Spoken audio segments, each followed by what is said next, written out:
What is your 20 story? My 20 story is one of lots of transition, lots of changes, trying new things. I think that's the best way I'd describe it. Trying new things. What have you been trying so far? I think for me, in terms of like career, I've been trying like loads of different things. So, in terms of my day job, so to speak, I'm a freelancer at the moment. I'm a journalist, but there are loads of skills that I've learned as a journalist, multimedia journalist, that I'm now using in other areas. So now I'm a photographer and a videographer as well. So that's an example, I'd say. How old are you, if you don't mind me asking? Yeah, 29. So I'm very close to the end of 20s. What was something you did now your early 20s, but you knew at your late 20s?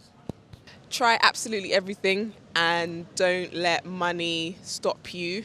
What I mean by that is if you are in a fortunate position where like you don't have crazy bills, maybe you're able to save up for a couple of months, figure out what you want to do that. Like do it while you can is definitely something I wish I had learned earlier in my 20s. What gives you the confidence to try new things? Because let's be honest, it's quite difficult to do that when some of your friends are progressing in career, relationship, and you're just figuring things out.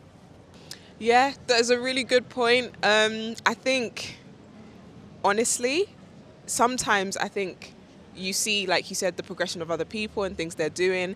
And sometimes, if I'm honest, it can feel like I'm behind.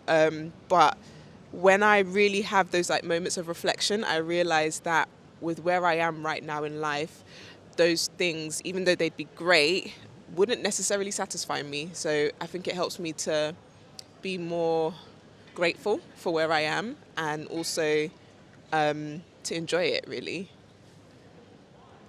How do you block out the noise from social media, friends, families? How do you block it out?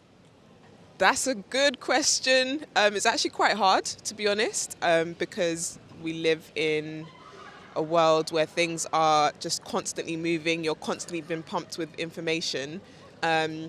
But two ways that I do that is gym.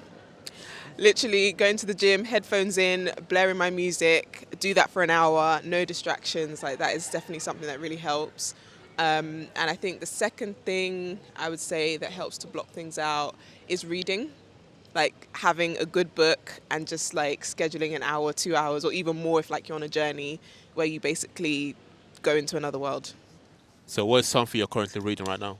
Oh, I'm actually reading. It's a book called Lovely One, and it's by Ketanji Brown Jackson, and she is the first Black Supreme Court Justice, female Supreme Court Justice, and it's basically a tale of her story.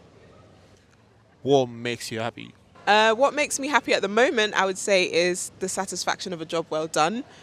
Because of the creative industry I'm in, I think it's really satisfying when you've put a lot of work into something and you see, beautiful photos or a beautiful piece of videography. That satisfies me at the moment. That's cool. I like it. One thing I want to talk about is identity because you're 29. I'm sure, not I'm sure, but you've experienced quite a lot in your 20s. How do you find your identity? That is a hard one. I think I think we're always on the journey of finding out who we are. That never stops, I don't think. But in terms of, I think for me, actually, it's been more about taking out the things that aren't my identity in order to find my identity. And what I mean by that is, for example, the career you have, how much money you make, all those things are not identity. And so I think for me, I've been crossing things off the list so that I can get to a place where I really know who I am. So, at this stage of your life, do you think you know who you are? Or you're I still would say learning? that I'm still learning, honestly. I feel like there are definitely elements where I feel like I know myself better. But would I say, yep, I 100% know who I am? No, I would be lying if I said that. Describe your 20s with one word and why. Ooh, one word. I would describe my 20s as stretching. Yeah, I'd say they've really stretched me in terms of figuring out like what I want to do, where I want to go, who I want to be.